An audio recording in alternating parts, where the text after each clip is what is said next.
Momentarily, we will be voting on passage on the resolution of ratification for a this day, which is the 58th anniversary of VE Day, victory over Nazi tyranny in Europe, that the United States Senate is about to vote to admit 7 Latvia, Lithuania, Romania, Slovakia, and Slovenia. Latvia, Lithuania, Romania, Slovakia, and Slovenia to the NATO alliance. It will be a truly historic vote in the Senate.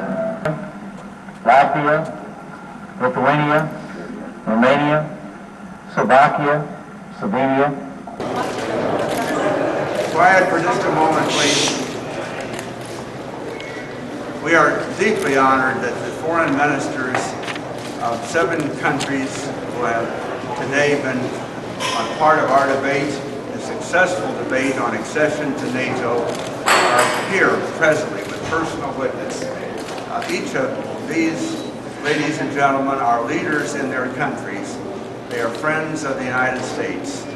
They are friends of peace throughout the world. And through NATO, we shall continue to work together successfully. I thank each one of them for coming today, for being a part of the ceremony. We'll continue at the State Department in the Rose Garden of the White House this afternoon. Let me ask at this point if any of you have questions you would like to address to any of the ministers who are here today. How do you think this vote will affect the ratification or not on this?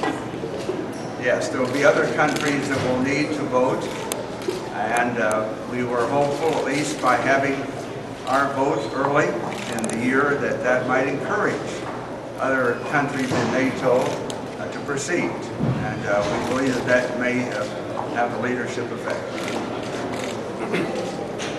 Well, we thank you all for coming. Thank you very much. Thank you. Thank you, General. Thank you again.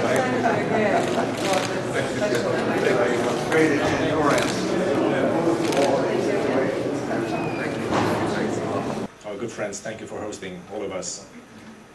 I'm also delighted to point out, like my Lithuanian colleague did a few minutes ago, how overwhelmed we are by the massive bipartisan vote in the US Senate for our countries to join the alliance. It was a moment of reward for the hard work that our countries have been doing together over the last few years.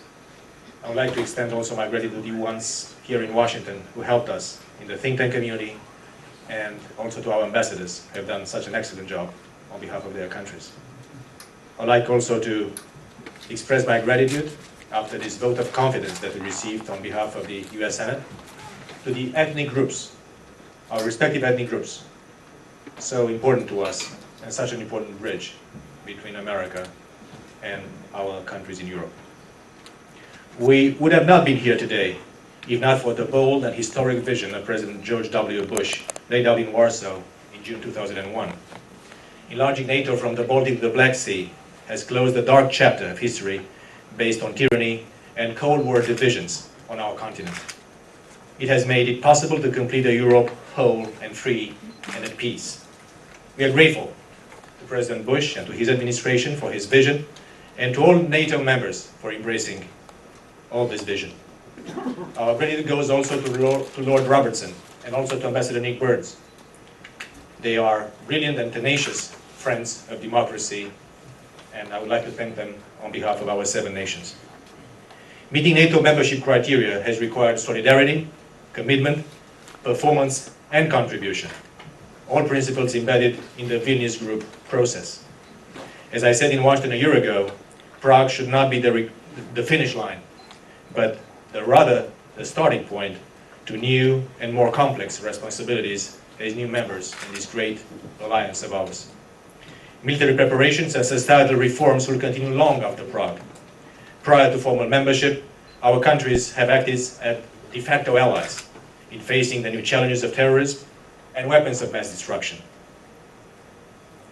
We endorsed the first ever invocation of NATO's Article 5 of collective defense in aftermath of September 11th.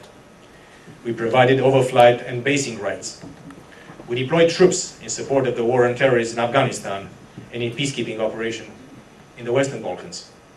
We also, all 7 of us, have backed the US-led effort to disarm Iraq and liberate the Iraqi people. The new NATO members bring important added value to our alliance. I would first mention the essential attributes of our strategic identity. As President Bush said last November in Bucharest, Romania and the other NATO invitees bring, I quote, moral clarity to NATO, because we know the value of the freedom we so recently rediscovered. We have developed specialized military capabilities to strengthen our contribution to NATO's new missions. We are enthusiastic about joining the alliance. We do not debate NATO's relevance. We are confident in its value and role in defending the security of the North Atlantic area in the post-Cold and post-9/11 era. As countries with direct experience of difficult transition, and my country is one of those, we bring a unique geostrategic sensitivity and support for the countries in the Western Balkans and the Black Sea region that aspire to closer relationship with NATO. That is why we strongly believe that the process of NATO enlargement, as my good friend, the Lithuanian Foreign Minister, has said, must continue to expand the frontiers of freedom. All countries willing and able to meet and further NATO's principles and standards should have the chance of joining the alliance, would not close the doors shut after we join. We welcome the recent signing of the Adriatic Charter by the US, Albania, and Croatia, and Macedonia, and we are fully prepared to support these countries in their preparation for future membership into our alliance. Having lived for decades behind the Iron Curtain, having suffered from the division of Europe firsthand, we all wanted to join the united transatlantic family. Our 7 countries are proud and eager to be part of NATO, whose values and goals we share and are ready to defend. As new NATO members, we can reinforce and bring vigor to the transatlantic relationship, and we believe that a strong transatlantic bond is key, not only for the US, but also the European Union, to foster joint responses to the global challenges of our century by fighting terrorism and proliferation of weapons of mass destruction, cross-border crime, and regional instability. A viable NATO is central to a strong transatlantic relationship. Today, we celebrate not only here, but also in our countries. And our public opinions are having today a major reason of joy. We are coming back to our natural family. We are proud to be part of this great alliance. We'll take our part, we'll make our contribution. God bless this great country, God bless our nations. We're happy to be here with you. Thank you very much.